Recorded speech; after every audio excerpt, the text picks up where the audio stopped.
Ellie. And Jesse. And this is Design for Adventure. We're a married couple figuring out family travel, Disney trips, running races, parenting, And how to make adventures actually work in real life. Yes, we travel with our kids. And still manage to have a good time. And if you love making memories and want an adventure that fits real life, you're in the right place. Hello, welcome to another episode of Design for Adventure. This is Jesse, here with my wife Ellie. I don't have a clever introduction for this week. I did think about, we're going to be talking about how we choose hotels. And the only thing I could think about was that song Holiday Inn by, not who you're thinking, but by Chingy, the second best rapper out of St. Louis ever. And you probably don't even know that song, so that's why I didn't expand on this. I don't even know who the first rapper is. Nelly? Oh. How dare you? Oh my. I stand by what I said. Oh my. Oh. I do know who Machine Gun Kelly is. We'll talk more about that later. Though he's not even the best rapper from Cleveland. Who's the best rapper from Cleveland? Bone Thugs and Harmony. Oh. Oh my gosh. Alright. Who did I marry?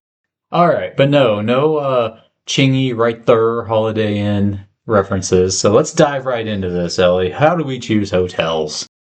As most mothers, I think sleep is extremely important to us. Not only our sleep, but our children's sleep. Because we know when our children don't sleep or are tired, they're little hellions. They are not pleasant to be around. And then when I don't get enough sleep, am I pleasant to be around? Speaking of, not pleasant to be around. Yeah, exactly. So when traveling, that's probably one of my biggest concerns is where are we sleeping and how are we getting the children to sleep?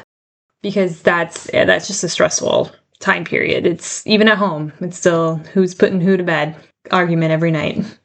So we're just going to go into what kind of hotels do we stay at? Airbnbs. Do we do that? What are we looking for when we book one? Maybe to help you guys decide when you're taking trips, if you're a little nervous about that, what we do. So I guess we came to realize the type of hotel that we need through bad experiences. I guess experience is the best teacher.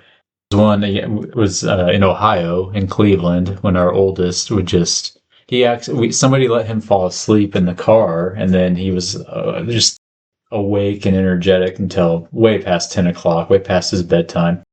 And looking back on it now, if we're talking about Cleveland, I feel like he was probably just afraid that the Cuyahoga River was going to catch on fire again. Oh my God. All right, but in reality, he had taken a nap when he didn't need to, and he was extra energetic late at night. We had also just moved him into a real bed, so he was finally out of a pack and play, and in this particular room, it was a fold-out couch that he was sleeping on, and it was kind of low to the ground, and he realized he could crawl out of the bed, and he thought it was so funny to crawl out of the bed and then come sneak over to the bathroom door, which was a barn door. Do not like those. And he could slide open the barn door, and he was just like there, and he would giggle. And he kept doing this till it was well past 10 o'clock. Oh yeah, and that was the funniest thing he had ever done. Best night of his life. We ended up having to put him in our bed, which we don't normally have the kids sleep in our bed. If they have a problem, we go to them just to keep our beds separate because I value my sleep. And so we ended up putting him in between us for him to finally fall asleep. Probably took another hour for him to stop at least kicking me. Once he did finally fall asleep, I think I picked him up and moved him. I think I was pregnant. And you were like, why didn't you have me move him? But I was just so tired. I just wanted him out of my bed so I could fall asleep. Yeah, I must have already been asleep. Yeah, I remember that. Yeah. Yeah. And then I think the final straw was on our big road trip through Big Bend National Park down in Southwest Texas and then up to Carlsbad Caverns. I remember looking at this list that we have here. I had forgotten about that night in Terlingua, Texas, just outside of Big Bend National Park. And that was a rough one because we were staying in this house. It was like a circle. It was an Airbnb, right? I think it was an Airbnb. No, it wasn't an Airbnb because I think we rented it as a hotel, but It was like a duplex almost. It was like a little compound of houses there. Yeah, but it was a 1-bedroom studio. It wasn't even a bedroom. It was a studio. It was shaped like it in a circle. Yeah, and so we had the pull-out couch. Yeah. We were in our bed, couch was across from us, and then there was a really big bathroom, which was the only saving grace. It was a really nice place, but yes, our son again could get out of the bed and thought it was great and fantastic. But the big problem was our daughter was born at this point. She was about 8 weeks old.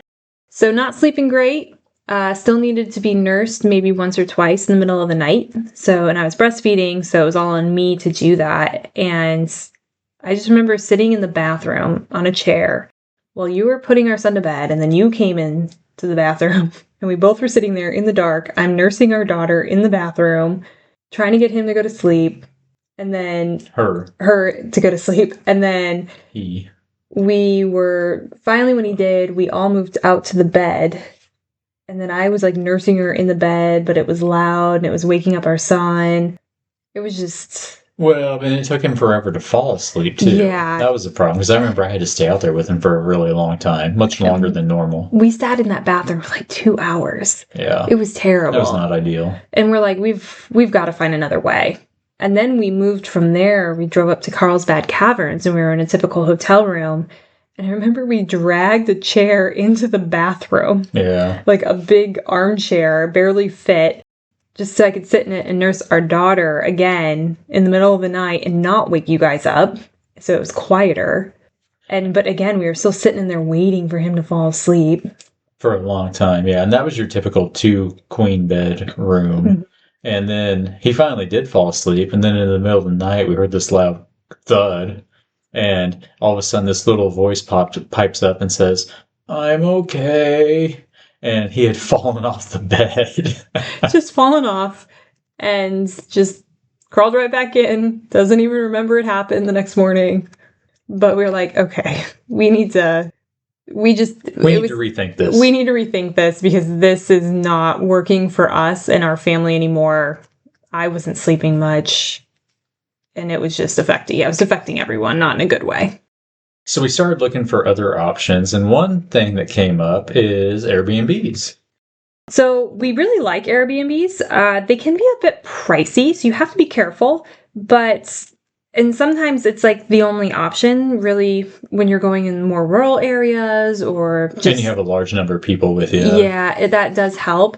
So we've stayed in Airbnbs, just us as a family traveling, but then also when we have maybe our parents with us, we've done it, and that helps too because we get more space for adults. You know, you get the kitchen, you get the bathrooms. Not everyone gets a bedroom, but depending on what size you get, everyone can get a bedroom. That worked out really well for us once we realized that we could do Airbnbs. We finally tried one for the first time. I think we were afraid to.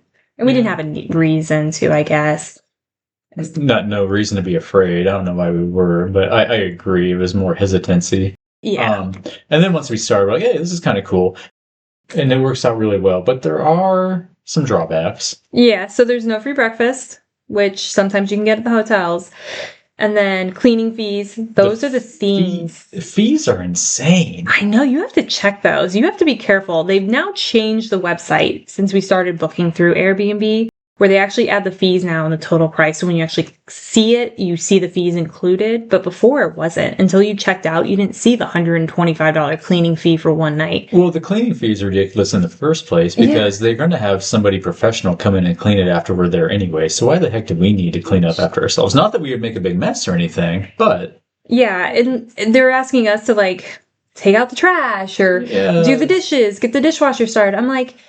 You're charging me $75 to clean. Yeah. I mean, are you paying me that $75? So it's ridiculous. We do check for cleaning fees, and we will definitely go with the ones that are much lower or like have no checkout instructions and then you just leave. Yeah. You know, turn the lights off and leave. And the other thing too, you do have to check for safety for some of the places. This really came into play when we were moving across country. So we had cars full of things, like our livelihood was all in our trunks. All of our prized possessions. Well, kind of. Oh, yeah. I mean, so I really honed in on reviews for those Airbnbs just to make sure they were in good neighborhoods. There wasn't anything that made me hesitate to book it. So I definitely had to check reviews. I always read the reviews before we ever check an Airbnb just to make sure. Because you see those horror stories about people like going to one and it's nothing like the pictures online. So that's the cons with Airbnbs. You don't always know what you're going to get. But we've had a lot of fun at some. Yeah, we haven't had a bad experience at Airbnbs. No, we've had some weird, I want to say weird as in like the layouts were weird. We had that one with the, that cabin with those weird stairs that I was terrified our kids were going to fall through.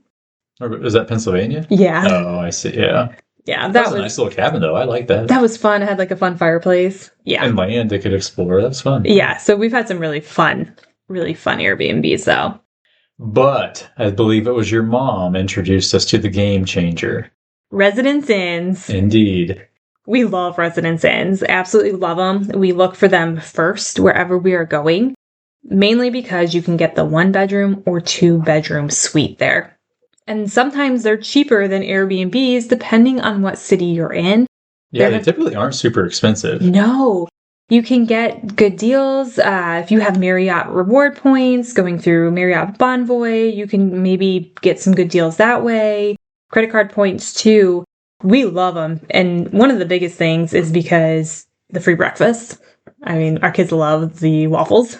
They're nice. They usually have pools too. Yes, especially the indoor pools. We love letting our kids being able to swim, especially after a long day of driving. That is the best. Letting them get out that just energy they have from sitting in a car all day. That's one of the good things. Some of them are outdoors, so depends on where you are. Depends on the season. Well, like you mentioned with the credit cards too, like if you have the right ones, sometimes you can get upgraded too. Like, especially if you're in the military. If you are in the military, you need to have the American Express Platinum card. It's expensive, the yearly rate, but it is waived for active duty military. And it gets you automatic entry into the like the Marriott, some fancy Marriott membership. Yeah, and program. Yeah, Residence Inn is affiliated with Marriott, so you can get a free upgrade.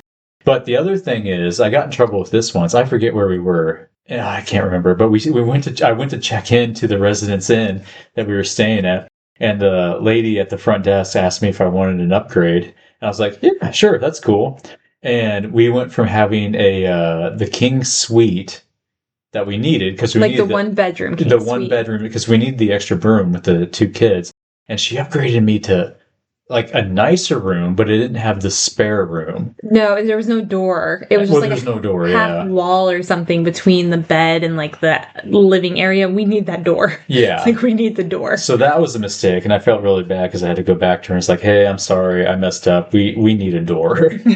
And luckily, we were able to get the original room that we had booked. So make sure if you do go to get the upgrade, make sure that the upgrade is what you actually want or it fits your needs. We'll play that game. We'll book the 1-bedroom, but hope we'll get the 2-bedroom. Yeah, that's happened a few times. Yeah. It has. It's nice, but we can survive with the 1-bedroom. The other thing too with Residence Inns, because it's a hotel, you can book them last minute if they're available. Now, I will say the 1-bedroom, 2-bedroom aren't always available super close. It depends on inventory, but it's easier to book those, I think, than an Airbnb last minute because sometimes we don't know how far we're driving or something might happen. So we try and Airbnbs, you have to book them kind of early. Some of them you can't book less than 24 hours out. So I do like the Residence Inn for that because then it's, you just go on hotels.com, see if it's available, go on the, Marriott app and see if one's close by.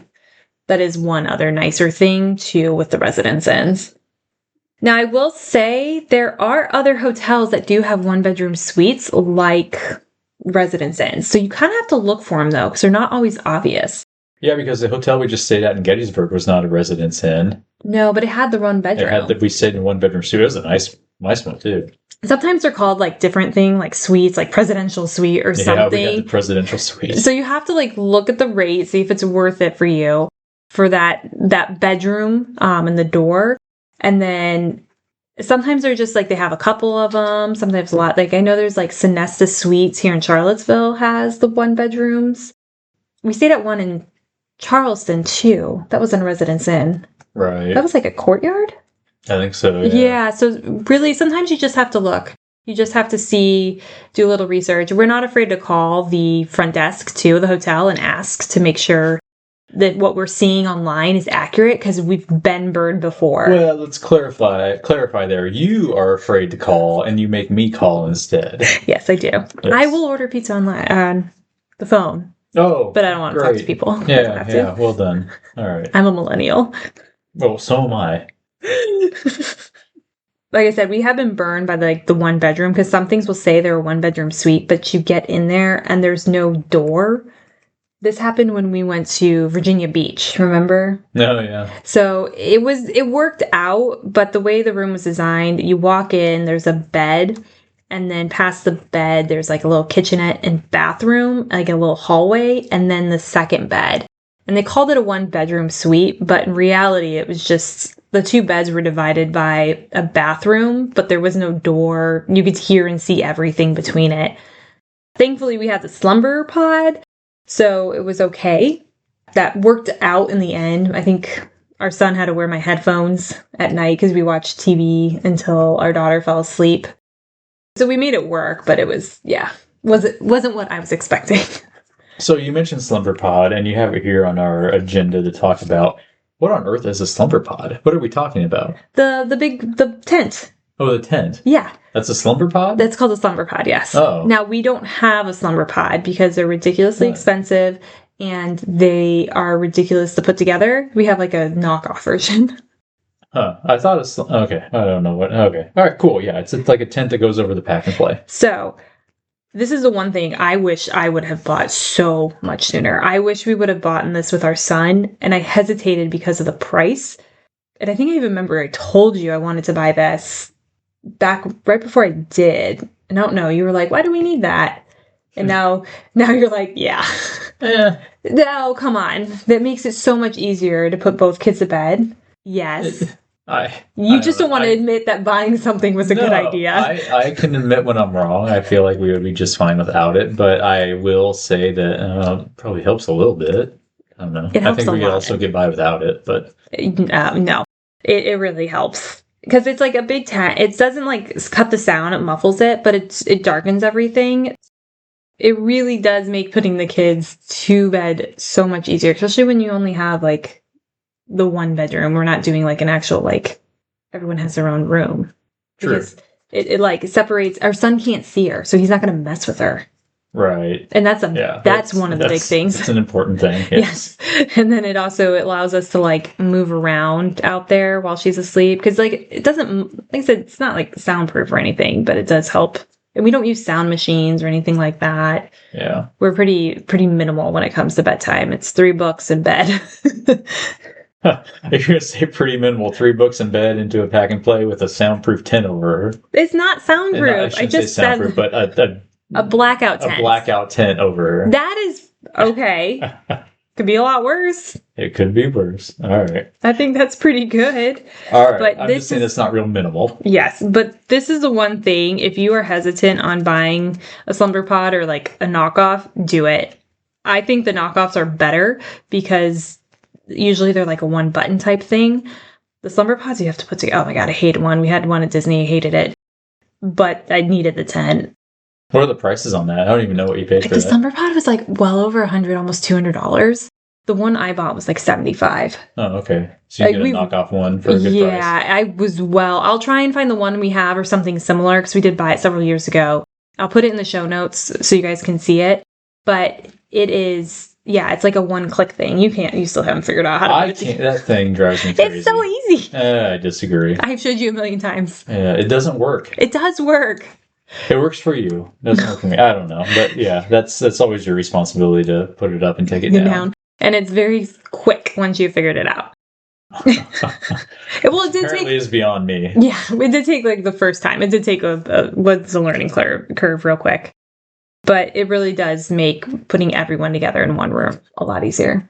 I think it would have made, with our son, he would have lasted in the pack and play traveling a lot longer because he wouldn't have been crawling out. Yeah, probably. Yeah. Because you can't crawl out. It's just black. Yeah. Since we talked about how we typically reserve a one-bedroom suite at these hotels, what is our bedtime routine? So now, because we usually get the one bedroom, we put the pack and play with the slumber pod out and like at the kitchen, living area, any space that we have out there. Well, the kitchen living area, you have the kitchen and then in the living area is the pull-out couch. Yes. And then usually there's some space around that kitchen area that we can set up the pack and play, put the slumber pod in. And so we put our daughter to bed first. We read to her out there, put her to bed. take our son into the other bedroom. We turn the TV on usually for him. Which would be like the master bedroom where we're staying. Yep. And then we all three go in there. We hang out for probably another 45 minutes to an hour. Just make sure she's asleep. Yep. And then we read to him, like turn the TV off, read to him. And then we, the parents, we actually go back out into the living room. We put our son to bed in our bed. We probably sit on the bed, half hour, 45 minutes? Yeah, another half hour, 45 minutes. It just depends on how tired they are. Sometimes you don't have to wait that long at all. Yeah. And then once we're pretty confident he's asleep, we will then carry him and transfer him to the couch and then go to bed. Sometimes I think we probably could just put him straight to bed on the couch, but it's just better safe than sorry. Yeah. And this kid is such a deep sleeper because I'm always the one that ends up having to carry him out there for good reason. I'll do it. No complaints there. But I pick him up, I carry him out there, I put him on the bed, then I have to roll him over and get the blankets on him, and he just sleeps right through it. He doesn't even notice. He doesn't wake up at all. He's so, yeah. We do tell him, though, hey, you're falling asleep in this room, but when you wake up, you're going to be out in the other room. So he just knows so he doesn't freak out if he wakes up in the middle of the night. Yeah. But, yeah, he's so sweet. And he is such a deep sleeper, which is nice for that reason. Yes. But that seems to work the best for us. That's what we've been doing now for the last 2 years? Yeah. Since our daughter's been born. Yeah. Yeah. And it really has worked well. Now, if we get lucky and we get the 2-bedroom suite, we'll just daughter's in the living room and her pack and play, and then our son gets his own room, which he loves. Yeah.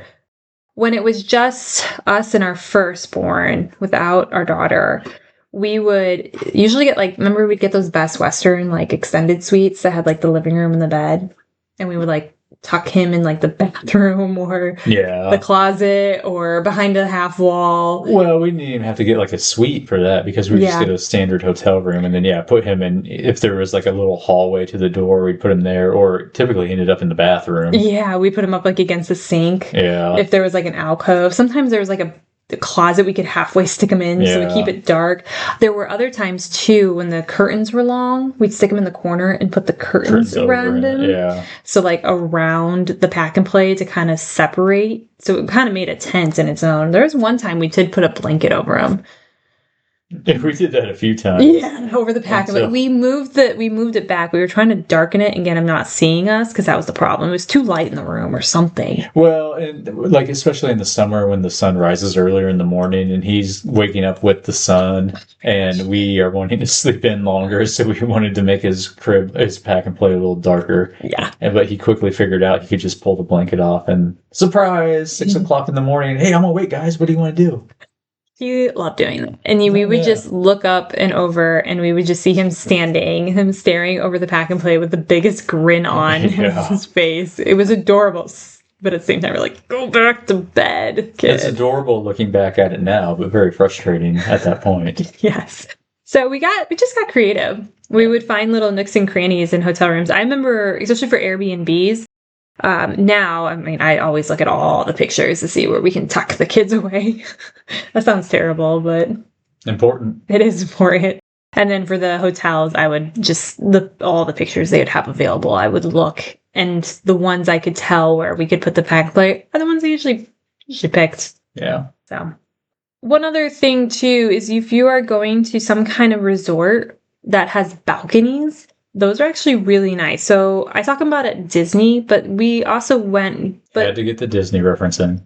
I was also going to mention Williamsburg when we stayed at that resort. Remember, it was a timeshare resort? Yeah, that was sweet. That was really nice, but they had balconies. Now, we were lucky we were able to get a 2-bedroom suite there, so we didn't need to utilize it. But had we been in a smaller room, look for those balconies, because what you can do is you can put your kids to bed. You can go sit out on the balcony if it's nice. And that's really just a nice way, because then you were shutting that door, letting them know it's bedtime and they're staying away. Well, we did that when we went on the cruise too. Yes, we had a balcony. I forgot about that. That was a game changer because our little cruise room was tiny. Oh my God, we were on top of each other. We just had our son at that point, our oldest, and we could put him to bed in his pack and play and then go sit out on our balcony and let him fall asleep. Yes, we did that for nap time and for bedtime. So that was really nice. Yeah, sitting out there, especially at nap time, just sitting out there enjoying the water. Yeah. We saw a hammerhead shark. Yeah, that was cool. Swam right up to our boat. Yeah. sometimes those balconies too. Look for the balcony, especially if you're going to stay in one of those resort style hotels. Those can help. Maybe you can get a smaller room, save them a little money there, weather depending. Yeah, for sure.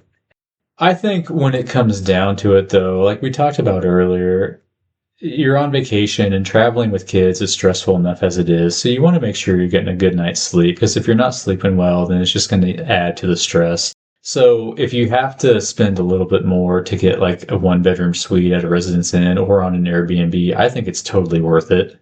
Hotels are the one areas that I don't feel like I compromise too much on because of that reason.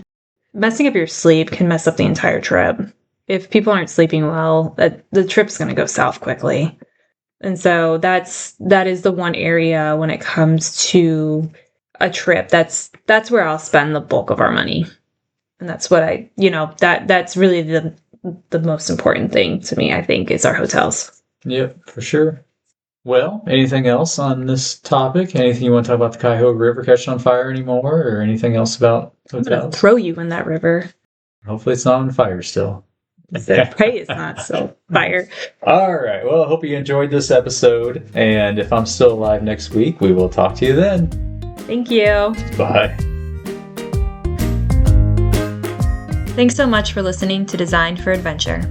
If you enjoyed this episode, make sure you're following the show and leave a quick review. It really helps more families find us. You can also find us on Instagram at Designed for Adventure Pod and Facebook at Designed for Adventure. Until next time, don't be afraid to get out there and have an adventure.